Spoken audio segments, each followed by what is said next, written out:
आजाद Hindustan live, सच के साथ। जब तक सूरज चांद रहेगा, बाबा साहेब का नाम रहेगा के नारों के साथ डॉक्टर बाबा साहेब आम्बेडकर की जयंती उल्लास से मनाई। खेतिया बाबा साहेब आम्बेडकर की जयंती पर शहर के गणमान्य नागरिकों और बाबा साहेब के अनुयायियों द्वारा शहर के बाबा साहेब आम्बेडकर प्रतिमा स्थल पर एकत्रित होकर जब तक सूरज चांद रहेगा बाबा साहेब का नाम रहेगा, जय भीम के नारों की गूंज के साथ बाबा साहेब की प्रतिमा पर माल्यार्पण कर बाबा साहेब के बताए रास्तों पर चलने का आह्वान किया।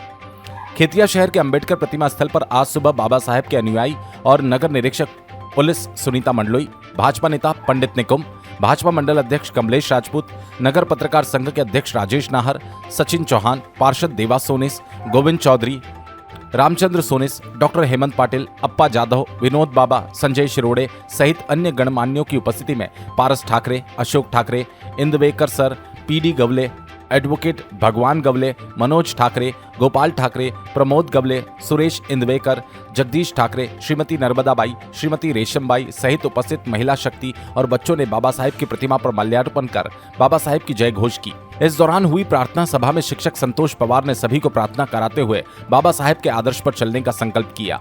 इस अवसर पर सभी को संबोधित करते हुए नगर पत्रकार संघ के अध्यक्ष राजेश नाहर ने संविधान निर्माता बाबा साहेब अम्बेडकर के संकल्पों पर देश की वर्तमान परिस्थितियों में संविधान के हितार्थ, संविधान रक्षा हेतु तत्पर रहने और साथ ही देश के प्रति अपने अधिकारों के साथ कर्तव्य का भी निर्वहन करने की बात कही। इस दौरान सभी उपस्थित दलित उत्थान समिति के उपाध्यक्ष पारस ठाकरे ने भी आभार व्यक्त किया। मुख्य समारोह पानसबल हेतु खेतिया के सभी अनुयायी और विशेष बस वाहनों द्वारा पानसबल की ओर रवाना हुए। खेतिया से राजेश नाहर की रिपोर्ट। संक्षिप्त सूचना पर आप सब लोग यहाँ आए हैं क्योंकि ये देश और देश के संविधान का विषय है जो सन 1947 में इस देश की आज़ादी के साथ जो भूमिका रही, उन परिस्थिति में जहाँ बाबा साहब अम्बेडकर जी ने अपने सारे ज्ञान का केवल इस बात में उपयोग किया कि हम एक ऐसा लिखित संविधान निर्मित करें जिससे इस देशवासियों के हर तबके, हर जाति, हर समाज, हर भाषा, सबके अधिकार सुरक्षित रह सके।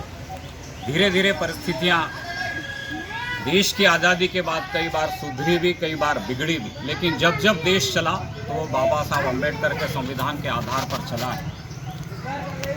आज हम जिस जगह खड़े हैं, आज से 5-7 साल पहले ये होता था कि कोई एक विशेष वर्ग के लोग ही बाबा साहब का कार्यक्रम मनाते थे। ये बात इस देश को समझने में कम से कम 40-45 साल लगे कि बाबा साहब अम्बेडकर सिर्फ एक विशेष वर्ग के नेता नहीं, सारे देश के नेता। और ये बात यहाँ खड़े लोगों के बीच में साबित हो रही, कौन कहाँ से है, कौन कहाँ से, ये बात सामने दिखाई दे रही है। मेरा सिर्फ आज इस जयंती पर इतना कहना, जब भी हमारे मन में कोई विचार उठता है, जब भी हमारे मन में कोई बुरी बात आती है, हम सिर्फ एक बार डॉक्टर बाबा साहब अम्बेडकर के दर्शन को सोचें, उन्होंने इस देश के लिए क्या सोच बनाई उसको सोचें, हम हमारे संविधान के प्रति आस्था रखें, संविधान के प्रति अपना सम्मान बनाए रखें, तभी हमारा बाबा साहब अम्बेडकर जी की जयंती मनाना सफल हो सकेगा।